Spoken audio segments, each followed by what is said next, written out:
Welcome back. చిరంజీవిని విమర్శించడం అంటే ఇండస్ట్రీని విమర్శించడమే. సినీ పరిశ్రమలో లెజెండ్ మెగాస్టార్ ప్రస్థానం లాంటిది. ఎవరో ఏదో అన్నంత మాత్రాన చిరంజీవిపై మచ్చపడుతుందా?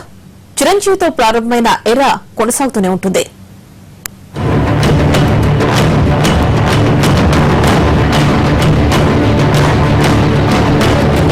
ఇండస్ట్రీకే పెద్ద దిక్కుగా ఉండి టాలీవుడ్ ను గైడ్ చేయాల్సిన దాసరి నారాయణరావు మెగాస్టార్ పై ఎన్ని విమర్శలు చేసినా చిరంజీవి నీడలేనిదే ఇండస్ట్రీలో మెగా ఫ్యామిలీ లేదు.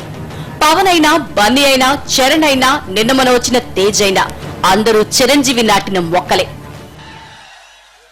అన్నయ్య ఒకరోజు నేను ఇలాగే సలహాలు ఇస్తా ఉంటా అన్నయ్యకి. అన్నయ్య అన్నాడు, అరే నీకు బాగా కష్టపడి అన్నయ్య ఒకడు ఉన్నాడు, పెట్టే వదిన ఉంది, సో నువ్వు ఎన్ని కథలేని చెప్తావు అన్నారు. సో అన్ని నీకు అమర్చినప్పుడు, నీకు అన్ని సమకూర్చినప్పుడు, అన్ని అమర్చినప్పుడు ఎన్ని కథలని చెప్తావు. అలా కాకుండా నీ వంతు నువ్వు కష్టపడి ఇదే కష్టాన్ని నువ్వు పడి ఇదే మాటలు చెప్పగలిగినప్పుడు చెప్పు, అప్పుడు నేను నమ్ముతా నీ మాటలు, అప్పుడు చెప్తా, అప్పుడు వింటా నీ మాటలు అన్నారు. అసలు ఈవేళ తెలుగు సినీ పరిశ్రమే 4-5 కుటుంబాల నీడలో ఉంది. నాగార్జున, వెంకటేష్, కృష్ణ, ఎన్టీఆర్, చిరంజీవి ఫ్యామిలీస్ తోనే ఇండస్ట్రీ ముడిపడి ఉంది.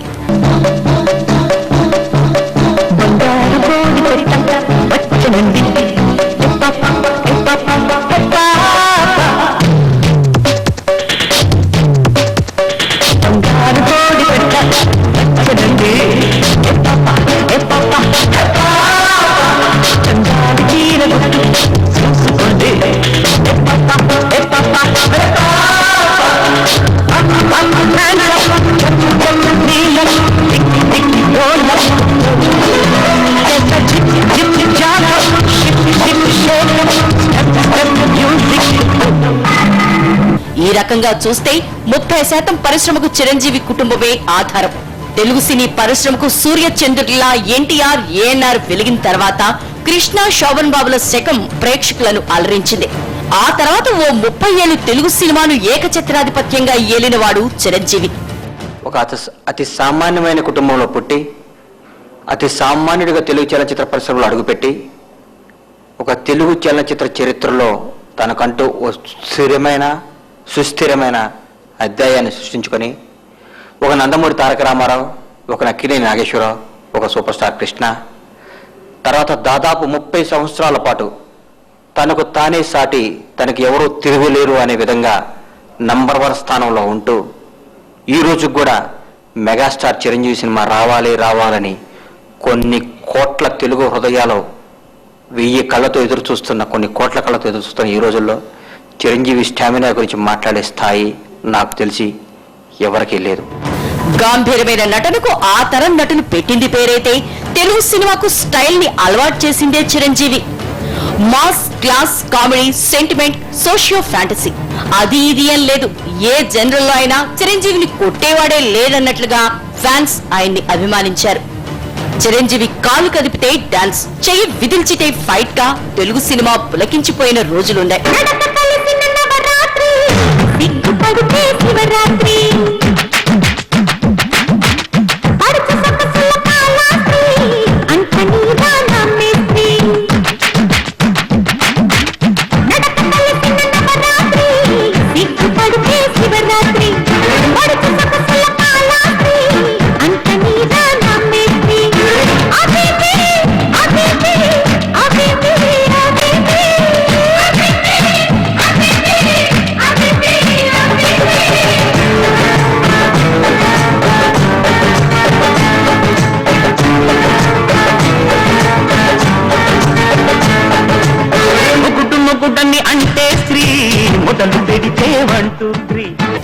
ఇప్పటికీ చిరంజీవి 150వ సినిమా అంటే సినీ పరిశ్రమ మొత్తం ఆసక్తిగా ఎదురు చూస్తోంది అంటే ఆయనకున్న ఫ్యాన్ బేస్ ఏంటో అర్థం చేసుకోవచ్చు. అందుకే చిరంజీవికి ఇటు ఆయన కుటుంబమే కాక అటు పరిశ్రమ కూడా రుణపడి ఉండాల్సిందే. ఏ ఒక్కరి స్వార్థాలకు ఆయన కుటుంబం, ఆయన ఇమేజ్ బలి కావడానికి చిరు ఫ్యాన్స్ ఎట్టి పరిస్థితుల్లో అంగీకరించరు. ఆయన గాంధీగిరికి తలంచి మౌనంగా ఉన్నారు. అదే దాదాగిరి చేసే మీలో ఒక్కడు కూడా మిగలడు. ఆయన మీరు చెయ్యేస్తే ఆయన ఊరుకోవచ్చేమో గాని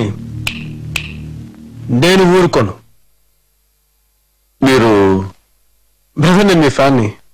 గాంధీగిరి ప్రోగ్రామ్ రేడియోలో విని నేను మీ ఫ్యాన్ అయ్యాను. Thank you brother. అయితే ఫ్యాన్స్ లో ఉన్న పౌరుషం ఆయన కుటుంబం కూడా చూపించాలి. అన్నకి అండగా నిలవాలి. 3-4 రోజుల తర్వాత కాదు, విమర్శ వచ్చిన మరుక్షణమే చెర్రీలాగా విరుచుకుపడాలని ఫ్యాన్స్ కోరుకుంటున్నారు. ఐ థింక్ నేను లాస్ట్ ఫిల్మ్ ఫేర్ చూశాను. అందరూ ఫిల్మ్ యాక్టర్స్ వచ్చారు, అందరు హీరోయిన్స్ వచ్చారు, నేను కూడా ఉన్నాను అక్కడే. And so I don't think that's wrong statement Dasari గారు చేసింది. అందరూ వస్తున్నారు. చిరంజీవి కుటుంబాన్ని చేల్చడానికి బయట నుంచి జరిగిన మొదటి ప్రయత్నం ఇది. మరోసారి ఇలాంటి ప్రయత్నం జరగకుండా ఆయన కుటుంబం ఎలా రియాక్ట్ అవుతుందో చూడాలి.